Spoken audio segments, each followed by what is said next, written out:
एक शांत गांव का दृश्य। बच्चे खेल रहे हैं, माहौल में खुशी है। गांव की बुजुर्ग दादी बच्चों को चेतावनी देती हैं। दादी, बच्चों, सूरज ढलने के बाद बाहर मत घूमना।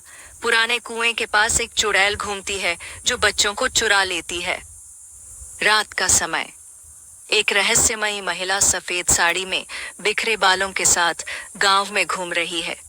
उसकी आंखें चमक रही हैं। चुड़ैल एक घर के पास छुपकर देखती है जहां एक बच्चा पालने में सो रहा है। अचानक वह गायब हो जाता है।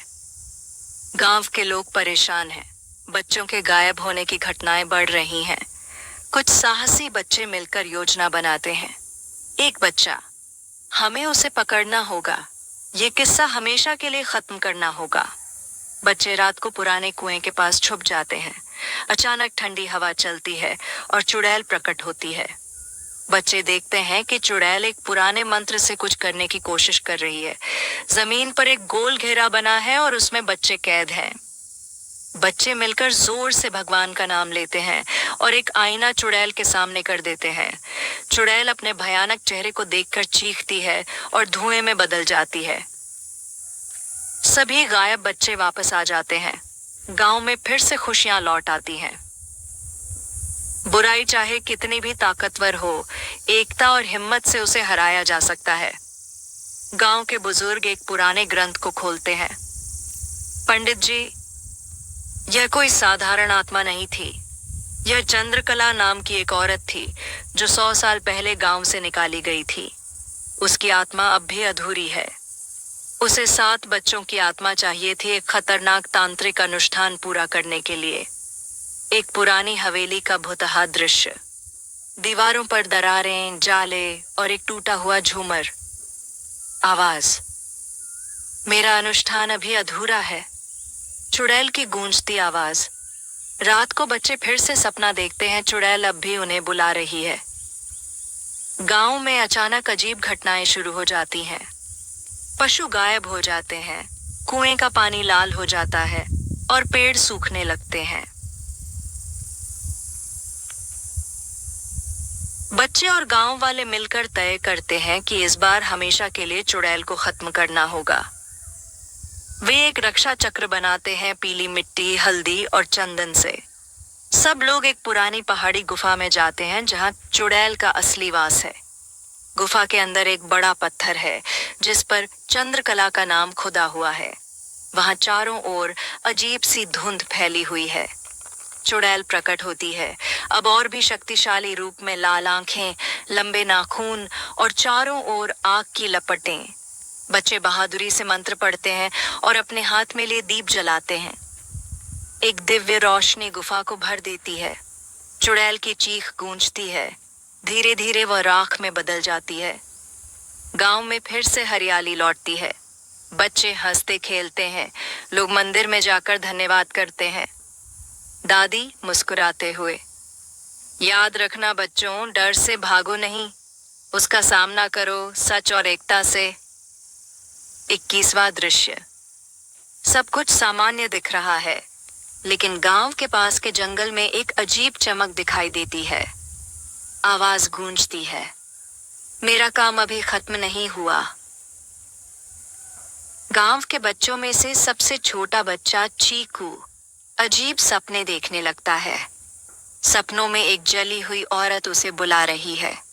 गांव का पुराना पंडित बताता है कि चुड़ैल की मुख्य आत्मा तो नष्ट हो गई, लेकिन उसका परछाई अभी जिंदा है। चीकू जंगल की तरफ खींचा चला जाता है। बच्चे फिर से एकजुट होते हैं उसे बचाने के लिए। जंगल में एक पुरानी झोपड़ी, उसके चारों ओर भूतिया लताएं और अजीब सी गंध है। झोपड़ी के अंदर चीकू बेहोश पड़ा है और दीवारों पर खून से बने प्रतीक चिन्ह हैं। चुड़ैल की परछाई अब एक अलग भयानक रूप में आ चुकी है, बिना चेहरा, केवल धुआं और लाल आंखें। बच्चे एक रहस्यमयी शुद्ध दीप जलाते हैं जिसे पंडित जी ने उन्हें दिया था। जैसे ही दीप जलता है, परछाई तड़पने लगती है, लेकिन वो हवा में गायब हो जाती है, पूरी तरह खत्म नहीं। गांव के एक कोने में एक छोटी बच्ची अपनी गुड़िया के साथ खेल रही होती है। अचानक उसकी गुड़िया की आंखें लाल हो जाती हैं। स्क्रीन पर स्लो मोशन में लिखा आता है, हर कहानी का अंत एक नई शुरुआत छुपाए होता है। चुड़ैल की आत्मा अब बच्चों के खिलौनों में छुपने लगी है। हर बार जब कोई बच्चा लाल आंखों वाली गुड़िया या खिलौने से खेलता है, वह धीरे धीरे उसके मन पर काबू पा लेती है। अब बच्चे सिर्फ चुड़ैल से नहीं, अपने ही खिलौनों से लड़ेंगे। गुड़िया का श्राप। रात का समय। वही छोटी बच्ची सोनू अपनी लाल आंखों वाली गुड़िया के साथ खेल रही है। अचानक गुड़िया अपने आप हिलने लगती है।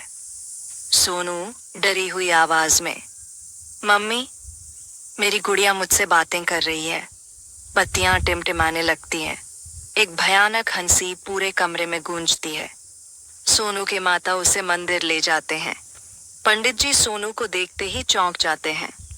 पंडित जी, ये सिर्फ गुड़िया नहीं है, इसमें चुड़ैल की अधूरी आत्मा का टुकड़ा छुपा है। पंडित जी गांव वालों को बताते हैं कि चुड़ैल की आत्मा अब अलग अलग खिलौनों में बांट गई है और हर खिलौना एक बच्चे को बर्बाद करने की ताकत रखता है। पूरे गांव में अफरा तफरी मच जाती है। लोग अपने बच्चों के खिलौनों को आग में फेंकते हैं, लेकिन कुछ खिलौनों से काला धुआं निकलता है और अंधेरे में गायब हो जाता है। बच्चे मिलकर एक खिलौना खोज अभियान चलाते हैं ताकि हर श्रापित खिलौने को पकड़कर शुद्ध कर सकें।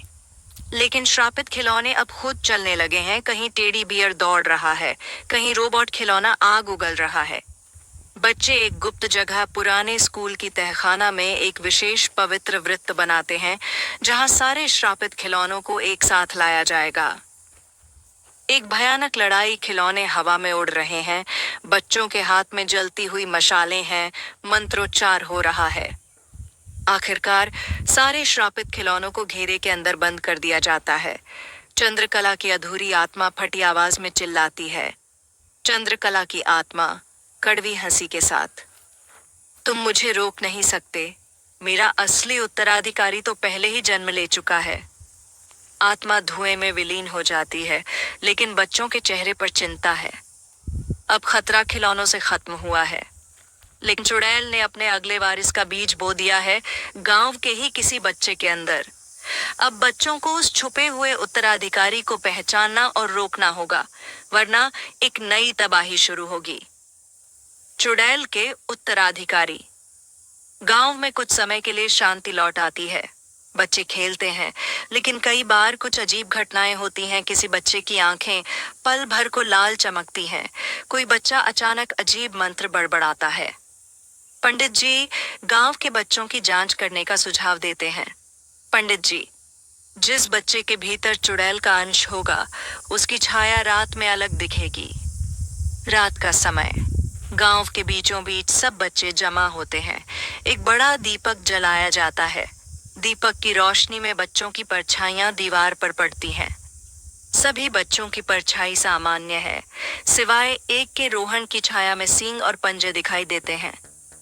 गांव वालों को झटका लगता है।